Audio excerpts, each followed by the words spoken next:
Hi, here we are discussing about analytical chemistry. What is analytical chemistry? Analytical chemistry is concerned with theory and practice of methods for the separation, identification and determination of the composition of a sample of matter.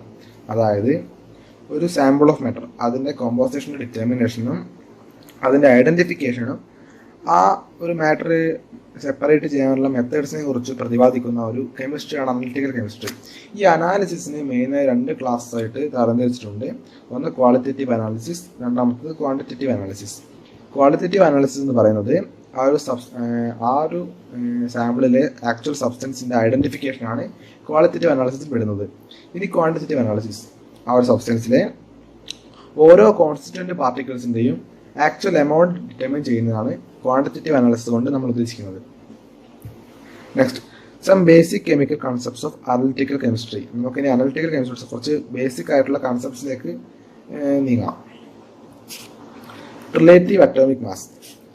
Atomic mass of an element is defined as the number which indicates how many times the mass of one atom of the element is heavier in comparison to 1/12th part of the mass of one atom of carbon 12. അതായത് ഒരു carbon 12 ആറ്റത്തിന്റെ 1/12th പാർട്ടിന്റെ മാസുമായി compare ചെയ്യുമ്പോൾ മറ്റൊരു എലമെന്റിന്റെ atomic mass എത്ര heavier ആണെന്നുള്ളൊരു കമ്പയർ ചെയ്തിട്ടുള്ളൊരു വാല്യൂ ആണ് റിലേറ്റീവ് അറ്റോമിക് മാസ് എന്ന് പറയുന്നത്.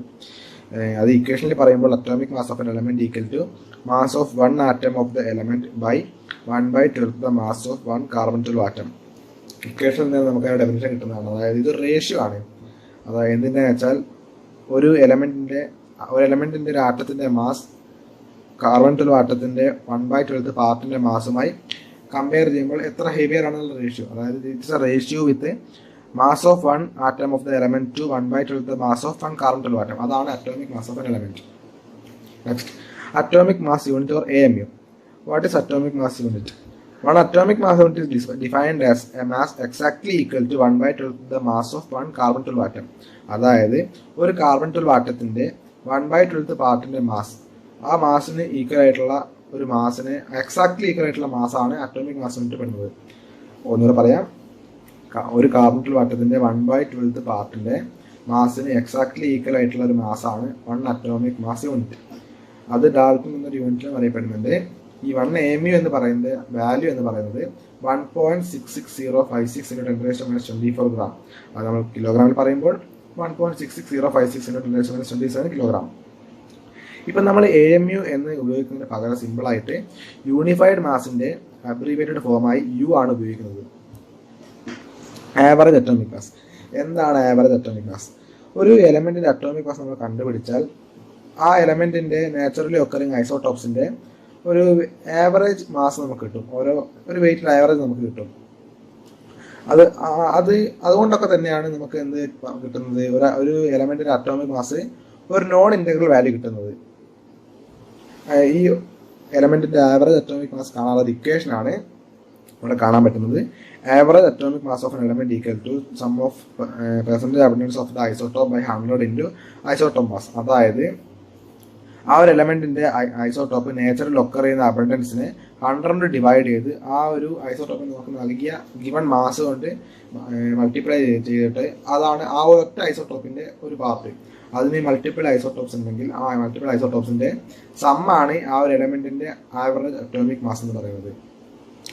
ഫോർ എക്സാമ്പിൾ ഇപ്പോൾ പറയുകയാണെങ്കിൽ ഇപ്പം എന്താ പറയുക, ഫോർ എക്സാമ്പിൾ ഈ ക്ലോറിന് 2 ഐസോടോപ്സ് ആണുള്ളത്. Chlorine 35 chlorine 37. ഈ 35ന്റെ അബണ്ടൻസ് എന്ന് പറയുന്നത് 75.53 37ന്റെ 24.47 അതിന്റെ അറ്റോമിക് മാസ് എന്ന് പറയുന്നത് ഒരു അറൌണ്ട് 35-37 എടുക്കാം നമുക്ക്. അതിന്റെ ആവറേജ് അറ്റോമിക് മാസ് കാണുക എങ്ങനെയാണെന്ന് വെച്ചാൽ ഇതിന്റെ രണ്ടിന്റെ സമ്മാണ് നമുക്ക് കാണേണ്ടത്. അതായത് 75.53 × 100 × 35 പ്ലസ് 24.47 × 100 × 37.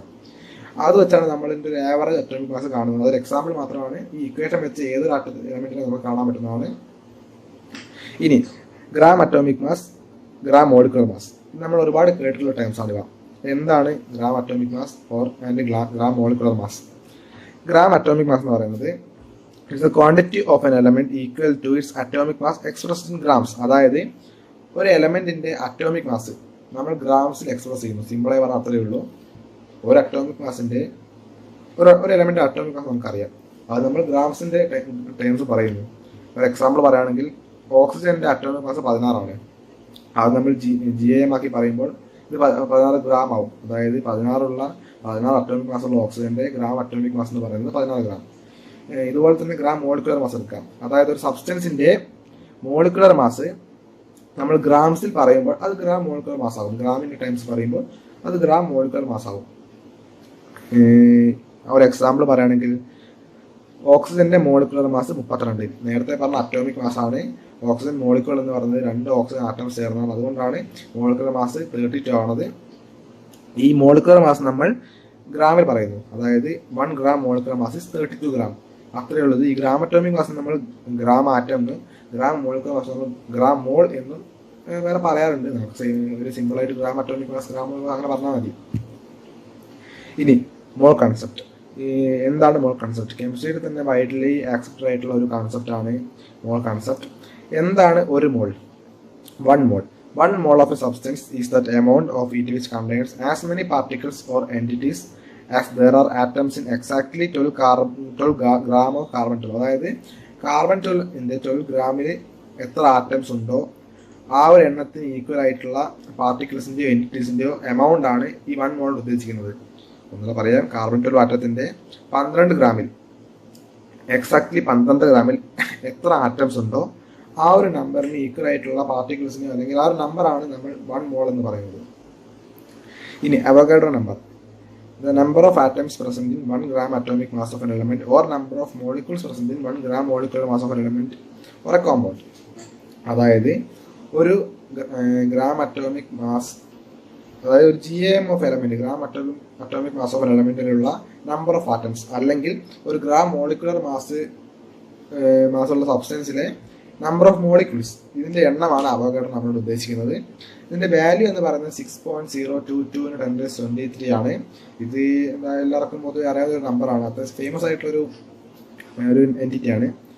അതായത് ഇതിന് ഒന്ന് പറയാൻ അവഗാഡ്രോ നമ്പർ എന്ന് വെച്ചാൽ ഒരു ഗ്രാം അറ്റോമിക് മാസ് ഉള്ള എലമെന്റിലെ നമ്പർ ഓഫ് ആറ്റംസ്, അല്ലെങ്കിൽ ഗ്രാം മോളിക്കുലർ മാസ് ഉള്ള ഒരു കോമ്പൗണ്ടിലെ എലമെന്റിലെയോ നമ്പർ ഓഫ് മോളിക്യൂൾസ്, ഈ ഒരു എണ്ണമാണ് അവഗാഡ്രോ നമ്മളോട് ഉദ്ദേശിക്കുന്നത്. ഇനി എന്താണ് 1 മോൾ ഓഫ് ആറ്റംസ്? എന്താണ് 1 മോൾ ഓഫ് മോളിക്യൂൾസ്? ഒരു 1 മോൾ ഓഫ് ആറ്റംസ് എന്ന് പറയുന്നത് 1 gram atomic mass of any element contains Avogadro number of atoms and so constitutes 1 mole of atoms. അതായത് ഒരു ഗ്രാം അറ്റോമിക് മാസ് ഉള്ള element Avogadro number of atoms contain ചെയ്യുന്നുണ്ട്. അപ്പം ആ ഒരു എന്താ പറയുക, ആ ഒരു കണ്ടെയ്ൻ ചെയ്യുന്ന ആ ഒരു നമ്പറിനെയാണ് നമ്പറിലെ ആ ഒരു വാല്യൂ ആണ് 1 മോൾ ഓഫ് ആറ്റംസ് നമ്മൾ പറയുന്നത്. Same goes to 1 mole of molecules. അതായത് 1 ഗ്രാം മോളിക്കുലർ മാസ് ഉള്ള ഏതൊരു സബ്സ്റ്റൻസിന്റെയും നമ്പർ ഓഫ് മോളിക്യൂൾസ് ആണ് അവഗാഡ്രോ നമ്പർ ആയിരിക്കും. ആ ഒരു ഇത് കൺസ്റ്റിറ്റ്യൂട്ട് ചെയ്യുന്ന ആ ഒരു വാല്യൂ ആണ് നമ്മൾ 1 മോൾ ഓഫ് മോളിക്യൂൾസ് എന്ന് പറയുന്നത്. ഇനി എന്താണ് molar mass? Molar mass simply പറയുകയാണെങ്കിൽ നമ്മൾ വെച്ചാൽ ഒരു മോൾ ഓഫ് മോളിക്യൂൾസിന്റെ മാസ്, ഒരു മോൾ ഓഫ് മോളിക്യൂൾസിന്റെ mass molar mass. So 1 gram molecular mass of a substance is synonymous to its molar mass in gram. അതായത് നമ്മൾ നേരത്തെ പറഞ്ഞ പോലെ തന്നെ എന്താണ് GAM എന്ന് പറയുന്നത് അതിന്റെ അറ്റോമിക് മാസ് ഇൻ ഗ്രാം. അതുപോലെ എന്താണ് ഗ്രാം മോളിക്കുലർ മാസ് എന്ന് പറയുന്നത് ഇതിന്റെ മോളാർ മാസ് ഗ്രാമിലാക്കി പറയുന്നതിനോട് ഏറെക്കുറെ ഈക്വൽ ആണ്. ഇനി സം ഇമ്പോർട്ടൻറ്റ് റിലേഷൻഷിപ്സ്. അത് എന്തിനാണെന്ന് വെച്ചാൽ നമ്മൾ സ്റ്റോഷിയോമെട്രിക് കാൽക്കുലേഷൻ ഒക്കെ ചെയ്യുമ്പോൾ ഒരുപാട് ഇക്വേഷൻസ് നമ്മൾ കണ്ടുപിടിക്കേണ്ടി വരും. അപ്പോൾ അങ്ങനെ കുറച്ച് ഇക്വേഷൻ നടത്തുക. First equation, mass of n moles of atoms of an element is equal to n into gram atomic mass. അതായത് ഒരു എലമെന്റിൽ n മോൾസ് ഓഫ് ആറ്റംസ് ഉണ്ടെങ്കിൽ ആ ഒരു n മോൾസ് ഓഫ് ആറ്റംസ് ഉള്ള എലമെന്റിന്റെ മാസ് ആണ് ഇവിടെ കാണുന്നത്. അത് കാണുക എങ്ങനെയാണെന്ന് വെച്ചാൽ ഈ n മോൾസിന്റെ ആ n into gram atomic mass. Same goes to മോളിക്യൂൾസിന്റെ കാര്യത്തിൽ mass of n moles of molecules എന്ന് പറയുന്നത് n into gram molecular mass. ആ ഒരു 1 മോൾ n മോളുള്ള മോളിക്യൂൾസ് ഓഫ് സബ്സ്റ്റൻസിന്റെ മാസ് ആണ് നമ്മളുടെ n into gram molecular mass കാണുന്നത്. നെക്സ്റ്റ് ഇക്വേഷൻ പറയുന്നത് number of moles of atoms in a sample of an element. അതായത് ഒരു എലമെന്റിന്റെ സാമ്പിളിൽ എത്ര number of moles of atoms ഉണ്ട് അത് നമുക്ക് കാണാനുള്ള ഒരു ഇക്വേഷൻ ആണിത്. അതായത് ഒരു ഗിവൺ മാസ്, ആ given mass by mass in gram by gram atomic mass, അതാണ് number of moles of atoms in a sample of an element. Same goes to number of moles of molecules. സാമ്പിളിൽ number of moles of molecules എങ്ങനെ കാണാൻ വെച്ചാൽ അതിന്റെ given mass in gram by gram molecular mass. അതാണ് number of moles of molecules അല്ലെങ്കിൽ number of moles of atoms. ഇനി അടുത്ത equation number of atoms in sample of element. അതായത് ഒരു സാമ്പിൾ ഓഫ് എലമെന്റ് അതിൽ എത്ര ആറ്റംസ് ഉണ്ട് നമുക്ക് കാൽക്കുലേറ്റ് ചെയ്യാം. അതെങ്ങനെയാണെന്ന് വെച്ചാൽ അതിന് നമ്പർ ഓഫ് മോൾസ് നമുക്ക് കാണാം. Number of moles of atoms നമുക്ക് കിട്ടിയാൽ അതിനെ അവോഗാഡ്രോ നമ്പറോട് മൾട്ടിപ്ലൈ ചെയ്താൽ നമ്പർ ഓഫ് ആറ്റംസിന്റെ സാമ്പിൾ ഓഫ് എലമെന്റ് കിട്ടും. അതേപോലെ നമ്പർ ഓഫ് മോളിക്യൂൾസിന്റെ സാമ്പിൾ കാണണമെങ്കിൽ number of moles of molecules, നേരത്തെ number of moles of atoms ആയിരുന്നു, number of moles of molecules into Avogadro number. ഇനി അടുത്തൊരു റിലേഷൻ ആണ് mass of one atom of an element. ഒരു എലമെന്റിന്റെ ഒറ്റ ആറ്റത്തിന്റെ മാസ് കാണാനുള്ള ഒരു ഇക്വേഷൻ. അതെന്ന് പറയുന്നത് gram atomic mass by Avogadro number. അതായത് ആ GAM ബൈ 6.022 × 10⁻23. ഇതേപോലെ തന്നെ മോളിക്യൂൾ സബ്സ്റ്റൻസിലെ ഒരു മോളിക്യൂളിന്റെ മാസ് കാണുന്നത് അതായത് gram molecular mass by Avogadro number equal to GMM by 6.022 × 10⁻23. ഇതിപ്പം നമ്മൾ ഗ്രാമിനാണ് പറയുന്നത് വെക്കുക. അപ്പം നമ്മൾ AMU എടുക്കുകയാണ് വിചാരിക്കുക. അപ്പോൾ ഒരു AMU എന്ന് പറയുന്നത് 1.66 × 10⁻24 ഗ്രാം ആണ്. അപ്പം മാസ് ഓഫ് വൺ ആറ്റമിന്റെ എലമെന്റ് എന്ന് പറഞ്ഞാൽ അറ്റോമിക് മാസിന്റെ AMU into 1.66 × 10⁻24 gram. Same goes to molecule. രണ്ട് യൂണിറ്റ് ആയതുകൊണ്ടാണ്. Next molar volume. എന്താണ് molar volume? The volume occupied by 1 mole of substance at a given temperature and pressure is called molar volume. അതായത് നമ്മൾ നേരത്തെ molar mass പറഞ്ഞ പോലെ തന്നെ ഒരു 1 mole ഓഫ് സബ്സ്റ്റൻസിന് ഗിവൺ ടെമ്പറേച്ചർ പ്രഷറിലും ഒക്യുപ്പൈ ചെയ്യുന്ന വോളിയമാണ് മോളാർ വോളിയം. ഈ മോളാർ വോളിയത്തിന് STP ഐഡിയൽ ഗ്യാസിന്റെ മോളാർ വോളിയം എന്ന് പറയുന്നത് ഒരു ഇമ്പോർട്ടന്റ് വാല്യൂ ആണ്. ബിക്കോസ് നമ്മൾ ഒരുപാട് സോഷ്യോമെട്രിക് കാൽക്കുലേഷൻ ചെയ്യുന്നത് വെച്ചിട്ട്. അപ്പം 0 ഡിഗ്രി സെൽഷ്യസിലും 1 atm നോക്കുകയാണെങ്കിൽ ഐഡിയലി ബിഹേവ് ചെയ്യുന്ന ഒരു ഗ്യാസിന്റെ 1 മോള് ഒക്യുപ്പൈ ചെയ്യുന്ന വോളിയം എന്ന് പറയുന്നത് 22.414 ലിറ്റർ. അത് മറ്റൊരു യൂണിറ്റ് ആണ് DM³. അപ്പം എന്താണ് ഉദ്ദേശിക്കുന്നത് വെച്ചാൽ ഒരു mole of ideally behaving gas, ഈ ഗ്യാസ് 1 atm പ്രഷറിലും 0 ഡിഗ്രി സെൽഷ്യസിലും ഒക്യുപ്പൈ ചെയ്യുന്ന വോളിയം, ആ വോളിയമാണ് 22.414 ലിറ്റർ. നമ്മൾ നേരത്തെ കണ്ടു number of molecules of gas കാണുന്നത് എന്ത് വെച്ച് മോളാർ മാസ് വെച്ച്. ഇവിടെ നമ്മൾ മോളാർ വോളിയം വെച്ച് നമുക്ക് കാണാം. അതിനൊരു ഇക്വേഷൻ കൊടുത്തിരിക്കുന്നത്. അതായത് number of molecules of gas എന്ന് പറയുന്നത് V0 in liter by 22.414. അതായത് ആ ഒരു ഗ്യാസിന്റെ given volume by 22.414 into Avogadro number. അങ്ങനെയാണ് നമ്മൾ number of molecules of gas കാണുന്നത്. നമ്മൾ അവിടെ മാസ് വെച്ച് കണ്ടു, ഇവിടെ വോളിയം വെച്ച് കാണുന്നു. അത്രയുള്ള വ്യത്യാസം. ഇത് മില്ലി ലിറ്ററിലാകുമ്പോൾ ആ ഒരു ഇത് മാറും, അത്രയേ ഉള്ളൂ. ആ ഒരു യൂണിറ്റ് മാറും. പിന്നെ താഴെയുള്ളതിൻ്റെ എന്താ പറയുക 10ന്റെ റേഷ്യോ ഇത് പവർ കൂടുകയും ചെയ്യും. അത്രയുള്ള വ്യത്യാസം. ആ യൂണിറ്റ് മാറുന്നത് എല്ലാവർക്കും അറിയാവുന്നതാണല്ലോ, അത് പ്രശ്നമല്ല. അപ്പം that's it for this class. ഈ അനലിറ്റിക്കൽ കെമിസ്ട്രി എന്ന് പറയുന്നത് അത്യാവശ്യം പരന്ന് കിടക്കുകയാണ്. പക്ഷേ ഇതിൻ്റെ ബേസിക്സ് എന്ന് പറയുന്നത് അത്യാവശ്യം സിമ്പിളാണ്. അപ്പം നമ്മളിത് 3 പാർട്ടാക്കിയാണ് ചെയ്യുന്നത്. അതിന് ഫസ്റ്റ് പാർട്ടാണ് ഇപ്പോൾ നമ്മൾ കംപ്ലീറ്റ് ആയത്. Thank you.